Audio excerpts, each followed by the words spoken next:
y'all, this is Chrissy T, and I'm back with a recap of Love and Hip Hop Atlanta, Season 11, Episode 28. The episode opens up with the cast on their fourth healing journey trip so far this year. No real healing is taking place. I do see growth and healing in Rennie, but I can't say the same for the rest of the cast. Meanwhile, Zell is pissed. He hasn't heard from Saucy. He's calling Saucy. He's not picking up. He ain't returning his calls. So, in spite of all this, Zell says that he will always be there for Saucy no matter what, because that's the type of person that he is. So that kind of struck a chord in Karlie. She tells Zell that she's very proud of him for looking out for the people that he loves, because she doesn't have anyone in her life like that she can call on. And that's because Karlie has burned a lot of bridges. Not just Spice, but Karlie also. And I don't doubt that Karlie does miss Spice, but I also think that she realizes now that she can't use Spice anymore. Both Spice and Karlie are the problem, and they don't need to be friends. Karlie has a strained relationship with damn near half the cast, now and before. Karlie fell out with Tierra Marie, Sierra, Tokyo Vanity, Rashida, Pooh, and at one point Bambi and Mama D. Because Karlie and Bambi just started getting close out of the blue. And Spice has her issues too. I believe the only issue that I remember Spice having is with Tokyo Vanity, Erica Mena, and Karlie now. Other than that, I don't recall any. But both of these ladies are the problem. Karlie acts like a Karen, and Spice lacks self-awareness and accountability. They both are the problem. Neither one of them is better than the other. They both have issues, and I don't doubt that they both need therapy. Meanwhile, back in Atlanta, Kendra has not wavered. Hell will freeze over before she decides to meet Gloria. And did y'all know that Gloria is Tasha K's stepsister? And Tasha K spilled all the tea about her. But anyway, I don't fully understand why Kendra doesn't want to meet Gloria. It's just one time. What harm will it cause? I just don't understand. Jock is throwing a kickball game in honor of his mom, and he would like for his daughter, Gianna, to be there. So he's telling Kendra that Gloria is still adamant about meeting her. Kendra said it's not going to happen. And Gloria needs to be happy that she's a good person. Now, the elders had an old saying that said, if someone needs to remind others that they are a good person, then they're really not a good person. That's what the elders said. Kendra also said that Gloria should be happy that she loves Gianna. Now, that came off a little insincere to me. It's like she's implying, yeah, I love your daughter, but it's subject to change at any moment. So you should be happy. Is it me, or did it sound like that? And Gianna is, 3 years old? Gloria has been waiting to meet Kendra since the little girl started to go to Jock's house. So there has to be some compromising.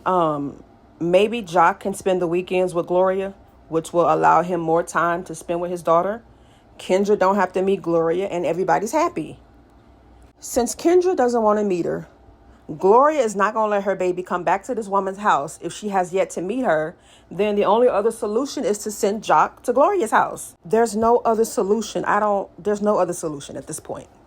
Meanwhile, back in Canada, Mendeecees has had it up to here with Yandy and her shenanigans.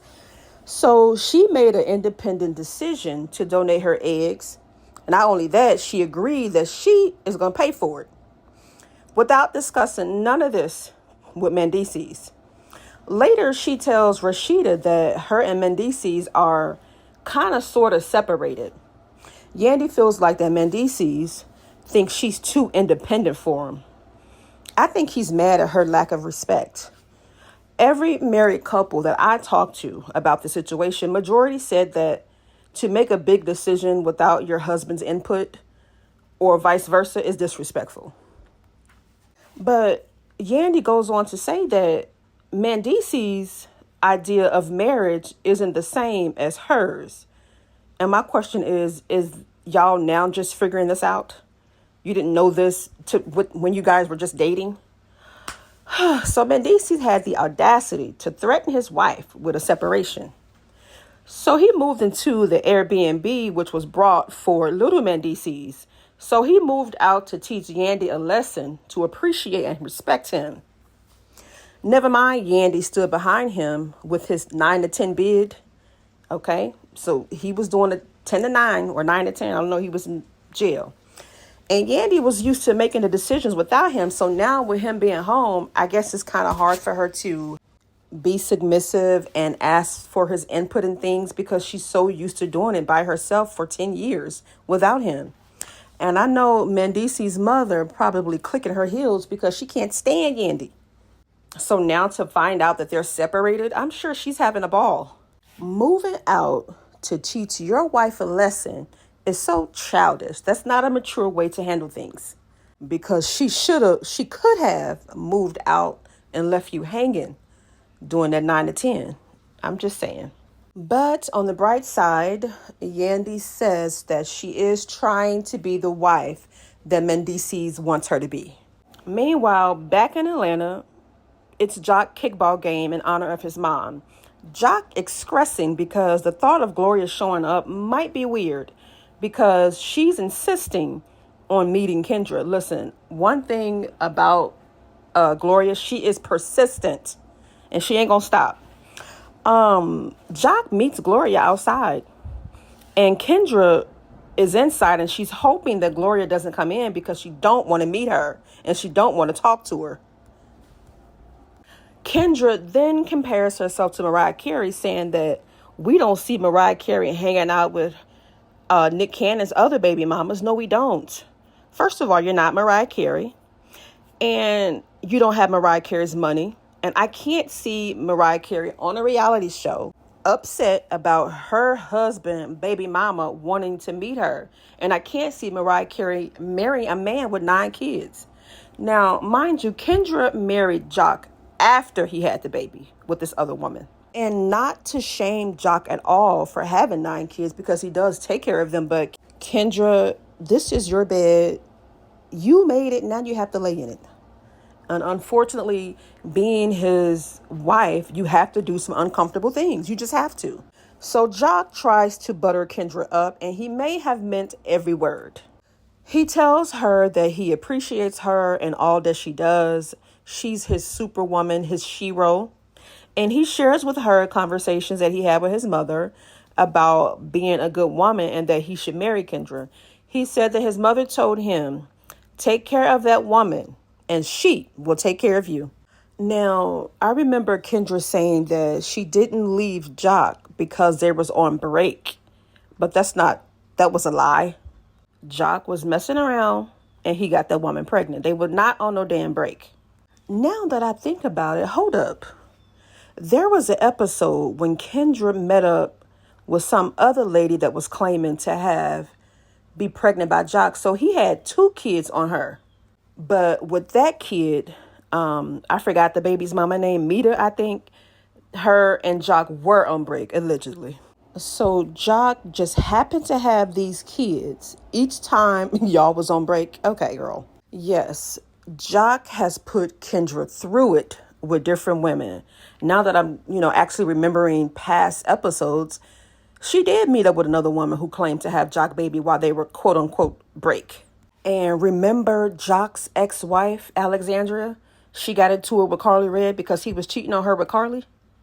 Listen, Jock has a track record. Kendra, the writing is on the wall. Maybe he's changed. Maybe he's a good man now. I don't know. Back in Canada, Spice tells Bambi that she did a song with her ex-husband, Scrappy. So Bambi asks her, is it a diss song? And Spice says no, and if it was, I would never do it. And Spice lets them know that the Canadians had invited her to perform, and she's decided to let everyone in the group that's an artist perform with her. That's damn near everybody except Kirk. So Yandy trying to stir the pot, honey. She tells Karlie that since she and Spice did a song together, why don't they perform that song together? And she said that happens to be one of her favorite songs. So Spice calls her out and says, what are the lyrics? Sing the song to me. Yandy couldn't do it. Yandy may very well have had good intentions, but wrong place, wrong time. They're not in a good place. Please stop. The They do too much unnecessary peacemaking. It's just unnecessary. I'm getting tired of it. And I'm glad Spice finally said what we've all been thinking. They will talk when they're ready. And I know it's a healing trip, but Spice has to heal within herself first before she can consider healing with Karlie Redd. She has too many demons inside her heart just running rampant. Now is not a good time for her and Karlie to try to make amends. It's just not. So Sierra, she asked Spice if she would consider doing a song with her. And Spice told her no, because the last time she did a song with a friend, then that shit got thrown in her face. Now that was directed toward Karlie. Karlie knew it. And Karlie said, well, that's not something I do. So Bambi, seeing the tension between Spice and Karlie Redd, decided to shift the focus, because the last time she said things got physical, and of course, Spice in pure fashion denied ever getting physical with Karlie Redd. Now, is she flat out lying, or does she really not remember hitting Karlie Redd? So Spice says that Karlie is running around telling people that she's afraid of her, playing the victim and making Spice look like the bully. So Spice is telling everybody they need to stop with the scared narrative and making her out to be the bully. And she said that why isn't she scared of Sierra, because Sierra boxed her in her face. But Karlie said that the thing is, yes, Sierra did box her in her face, but she did apologize to Karlie Redd and showed some accountability. But Spice is not doing that. They're not painting her to be a bully. They just simply want her to acknowledge what she did was wrong. That's it. And then apologize. And I'm confused as to why they're trying to make these two be friends when Spice put her hands on her. I mean, the friendship is over. If you have to put your hands on me, honey, it's up. Ain't no coming back, period. So Bambi is telling Spice to lower her voice, and Spice goes into a crying frenzy. She is pissed. She's asking them to take the mic off her. She says she is leaving. Karlie on the other side of the room talking about that's the type of stuff Spice does. Yandy is telling Spice to get a hold of herself. She's losing control. So Spice is in her confessional making excuses for her behavior. No acknowledgement, because acknowledgement and accountability doesn't come with excuses. So yeah, she needs to hold herself accountable, and she just doesn't. I don't think she's a bad person. I don't think Karlie is a bad person. I do think they don't need to be friends. Karlie did so much shady stuff to Spice. Spice put her hands on Karlie. They don't need to be friends at all. So Spice decides to leave Canada. And Yandy is trying to get her to stay, still trying to force her to stay. And she wants to leave, but she does decide, I think, to leave. And I don't think Karlie is scared of Spice. I think she's scared to have a conversation with her. Dang, I'm losing my voice, because she knows that it can go left real fast, but I don't think she's afraid of Spice. That is the end of this episode. Next week, honey, Karlie calls Yandy out and tell Yandy she never tells Spice when she's wrong. Well, she says, I never see you tell Spice when she's wrong. Yandy put that finger up and said, just because you don't see it doesn't mean it don't happen. Y'all, let me know what y'all think in the comments. I will see y'all next time. Bye.